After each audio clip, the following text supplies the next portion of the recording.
My name is Margaret Adele, and welcome to another indie book review. This is one that's been on my list for a pretty long time. I'm finally getting to some of the backlog books.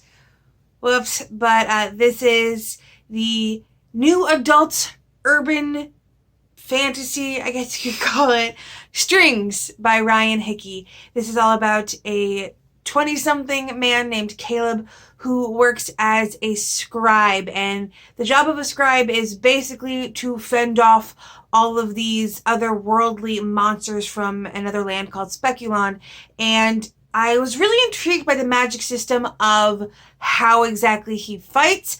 Scribes in this world, while you do have to be born with excess soul, essentially, you can't just use the soul willy-nilly. You have to have written words in your own blood stating certain incantations that you say to do certain things. And it's not quite as simple as the minute you come up with the phrase, the trick exists.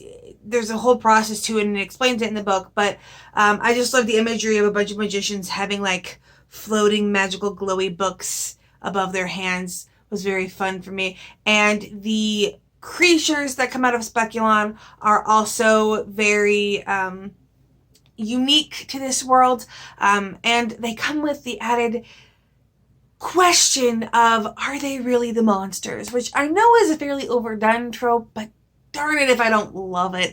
So Caleb just wants to live a normal life in a tiny little town in Illinois, and he gets pulled into Chicago by someone whose mother is sick, and his father had previously helped, but his father at this point is very ill and enfeebled, and you don't find out why until later. It's a whole big reveal, so I won't go into it here. But he does discover that the thing keeping Heather's mother ill is something connected to what he does. Again, I'm not trying to spoil anything, and so he basically gets pulled into what he doesn't want to do. It is your classic reluctant hero. And the setup in itself was pretty good. And I liked the magic system and at least a little bit of the world building. This is one of those secret world, portal world type fantasies. There was also a lot of intrigue because Caleb's grandfather had used to run this big organization called the Guild, and they got ousted, and it was a big question of why, and they kept calling Caleb an abomination because his powers are different, but why were his powers different? And so there were a lot of mysteries going into it, and I really liked it. There was a mysterious hooded figure, which, to be fair, I figured out who they were pretty early on because there was really only one thing they could be, but I didn't fully figure out the twist, so I will give it that. So while there are plenty of things to commend this book, there were also a fair amount of issues with it.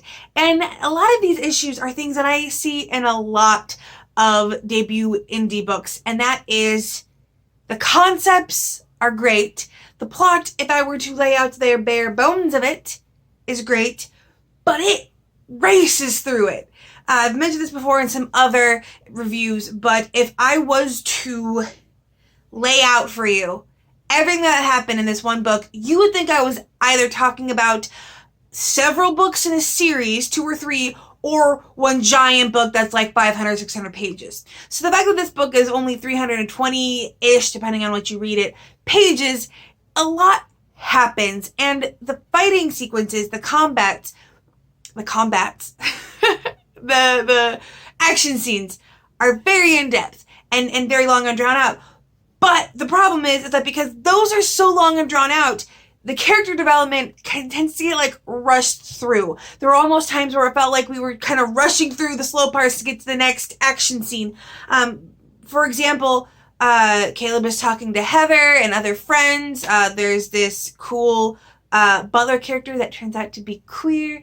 Love that. But rather than actually seeing the conversations play out, you'll get one of those overviews. Heather told this story from her childhood. And I'm like, no, I want to see that. I want to read the dialogue because characters tell you a lot about themselves in their dialogue, what they choose to say about their past, how they say it.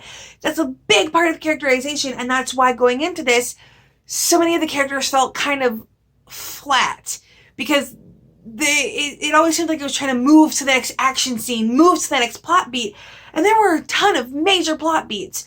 It felt like every 80 pages there was another gigantic up in the stakes, and it almost outpaced the protagonists in a way, because, and again, I'm trying to speak without giving too much in the way of spoilers, things were constantly getting bigger and bigger and bigger, and the issue at hand and the people threatened, and all of this kept getting more and more and more and more, to the extent that, like, the previous reveal of the thing would be grossly overshadowed within 100 pages by the new gigantic thing.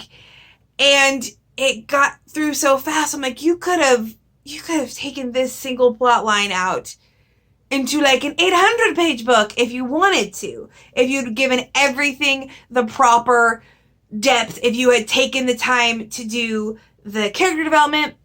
There is a romance, and the only reason I knew the romance was coming was because of a lot of story expectations.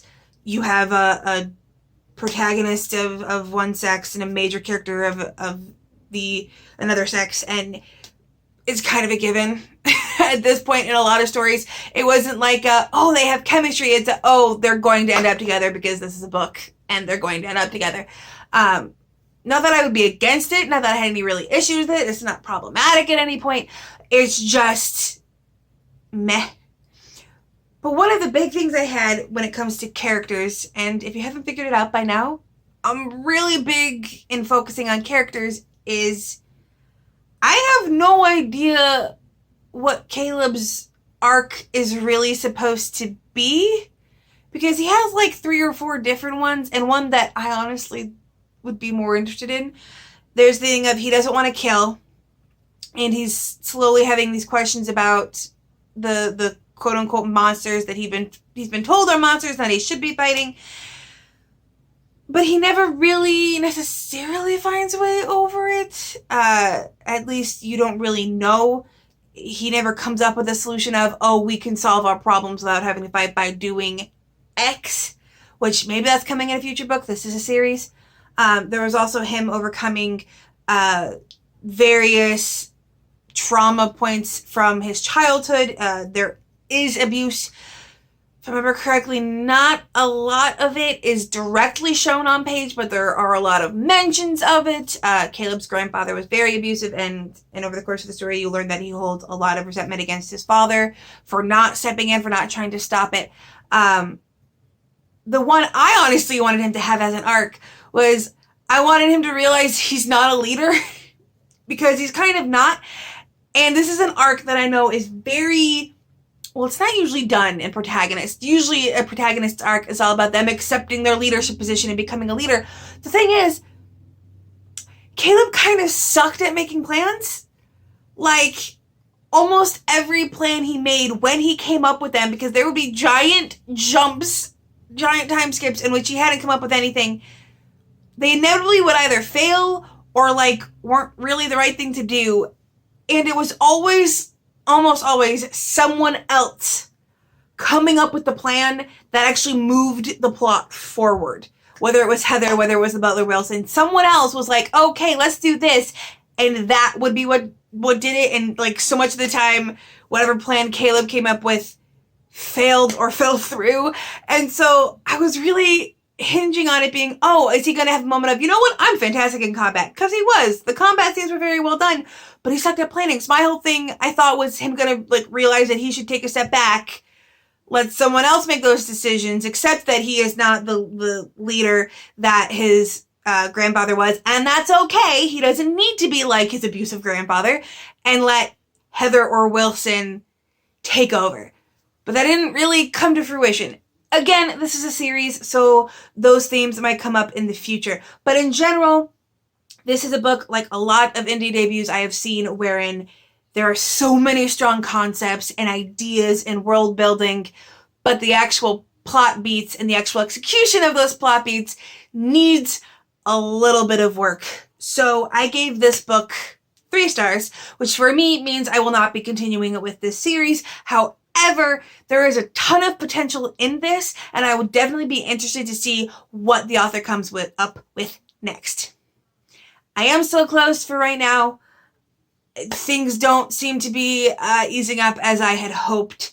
But I am at least getting a little bit more on top of things, getting a little bit more into the backlog. So we'll see how this goes. But with nothing else to say, I hope you have a wonderful day and a marvelous tomorrow.